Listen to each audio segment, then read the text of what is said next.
चैतन्यमयी सत्यमयी Parme.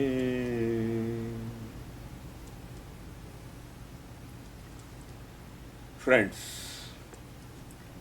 in the series of Sri Aurobindo's poetry, we are taking this time some short but wonderful poetry titled is Blue Bird. You see, as I told you, Sri Aurobindo has taken and has covered lots of topics and the core idea in his poetry and all these things. He has ventured from zero to infinity in his poetic. And I love the poetry which Sri Aurobindo is writing, meaning behind it, and there's a force, there's a power in his poetry. Our adorable poet Sri Aurobindo gets the perennial fountain of inspiration. Continuously gets inspiration from the higher spiritual levels. He gets on. How gracious he is, how wealthy he is. He simply has to take the pen and beautifully lyrical words are dropped. He takes the pen, lyrical words are dropped, forming wonderful poetry, sonnets, short poems, whatever. Has written many poems. Some are from higher mind, some from intuitive, and some from even over mental layers.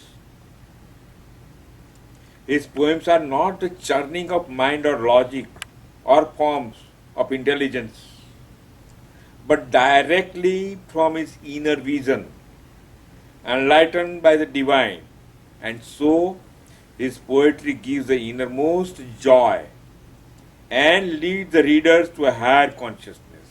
Why his poetry gives us something, some strength, some after reading the poetry, after knowing the poetry, why we are getting some courage to know, some satisfaction. Yeah, wonderful things. So that is because it has come from the higher levels. It has come from the higher levels. Such poems nourishes and nurture the souls of faithful readers. It nourishes us. It strengthens us. His poetry are creating from within. It is creative. They can change the individual.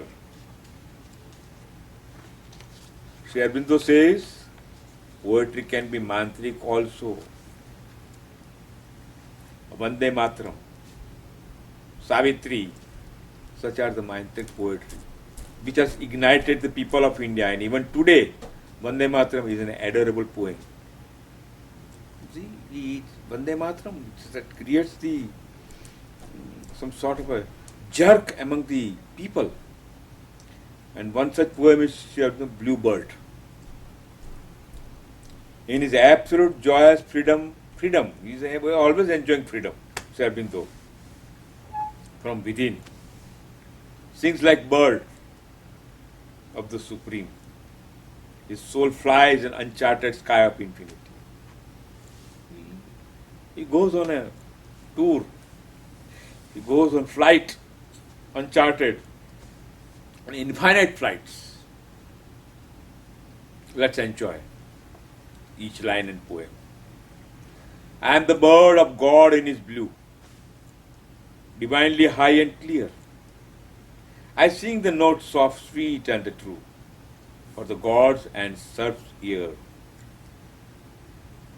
Sri Aurobindo narrates as if his innermost being is the God's blue bird.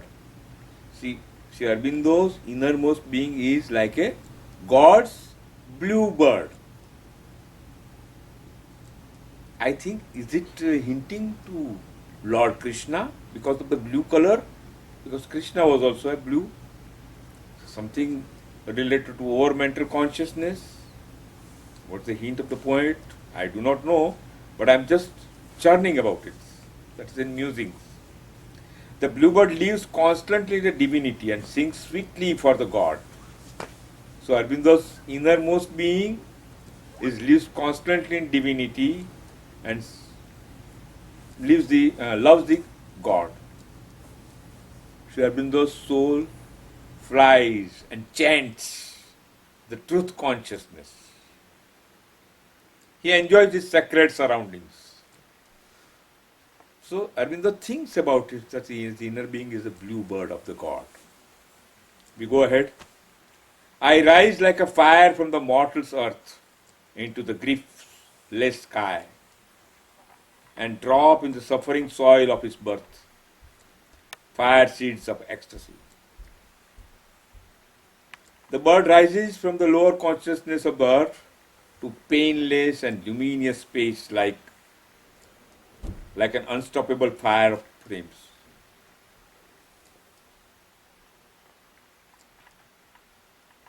The bird is courageously going higher and higher from the mortal world.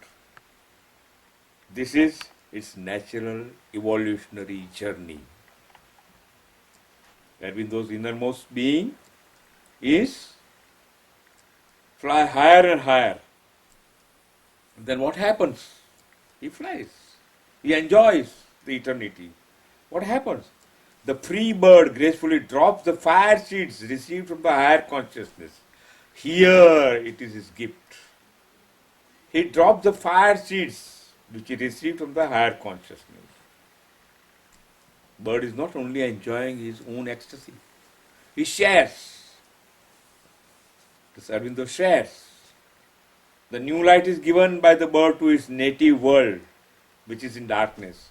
From where it has started flying, it gives back the native world, which is in darkness. The boon received is keenly shared with the earth. The bird is sharing with the earth. It wants to give ecstasy to matter. Bird wants the enjoyment which it has received, wants to give it to the matter.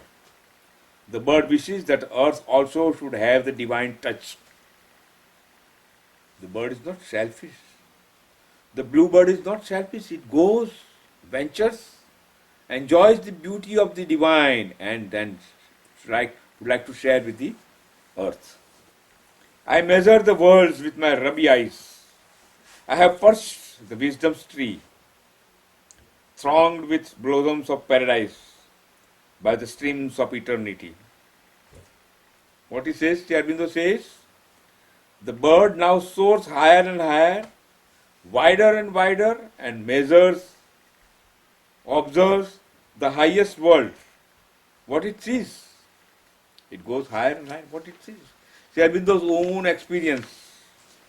Sometimes he gives experiences of his inner world when he goes deeper and deeper. Sometimes he gives and narrates wonderfully when he goes higher and higher. In both the ways, in both the journeys, we only get the pleasure, we only get the bliss, we only get the amazing worlds which he is narrating with his wonderful lyrics.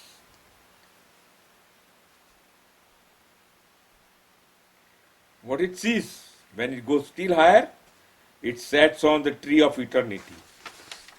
Sri Aurobindo sets on the tree of eternity. That means Aurobindo is enjoying, sailing in the eternity.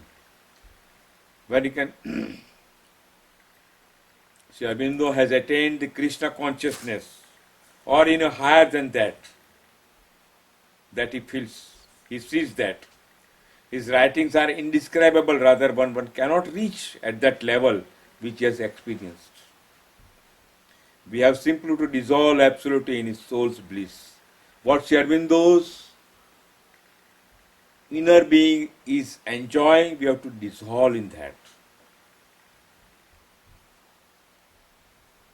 We go to the fourth para. Nothing is hid from my burning heart. My mind is shoreless and still. My song is rapture's mystic art. My flight immortal will. The bird is now telling that nothing is hid from it. Bird is soaring high and high. Its mind is in complete silence and in transparent vast. He goes, the inner being of Sri Aurobindo goes higher and higher, enjoys the different levels of the consciousness, and now is still complete silence and transparent vast is enjoying. That is beyond all boundaries. Its singing is nothing but the highest bliss. The bird says its flight is a resolution of the Supreme. It is the work, it is the mission of the Supreme carried out by the bluebird. Here the bluebird, again I tell, it's an inner being of Sri Aurobindo, awakened inner being of Sri Aurobindo. His tapasya, his venture in the higher and higher consciousness. In this entire poem, we feel that Sri Aurobindo's soul is overmind consciousness, is in overmind consciousness, and narrates his wonderful state of being in extreme ananda. When one is in overmind consciousness, there cannot be anything else than simply ananda, simply oneness, simply light, and nothing else. As we normally come across the writing of Sri Aurobindo, here too, he cares for the humanity. Again, he always has cared for the humanity. Whatever he got it, he has shared it. Whatever he received, this bliss, it is for the humanity. He lived for it. Even if we remember that when he was serving as a college professor in Vadodara, he used to put this entire pay in one tray, just dumping that. Whatever, for whatever purpose one has to take it, take it. He has never bothered about accounting and keeping this and that. So from the very beginning, even at the physical level, even at the material level, he has acted and shared with the people around him. So here, what he has got is innermost being, innermost pleasure, the bliss from the Supreme. He has narrated, he has shared, he has gifted, he has what we call given to all. In this his wonderful state of being extreme anand, as we normally come across the writing of Sri Aurobindo, here too he has cares for the humanity. The sankalp of the Supreme to lift the lower world is mirrored through this poem, The Bluebird. This is the sankalp of the Supreme, to lift humanity. The imagination, experience, the words, the lyrics, etc. are simply delighting to the reader. The reader slips into meditative mood, as mentioned earlier.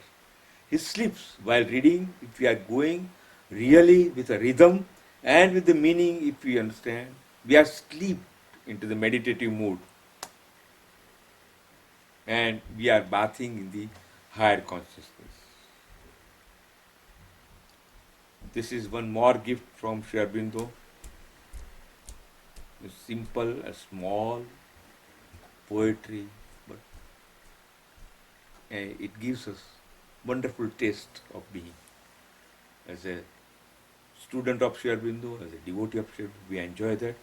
Salute to Sri Aurobindo, and the mother goes on giving us one by one some pearls of poetry. Thank you very much.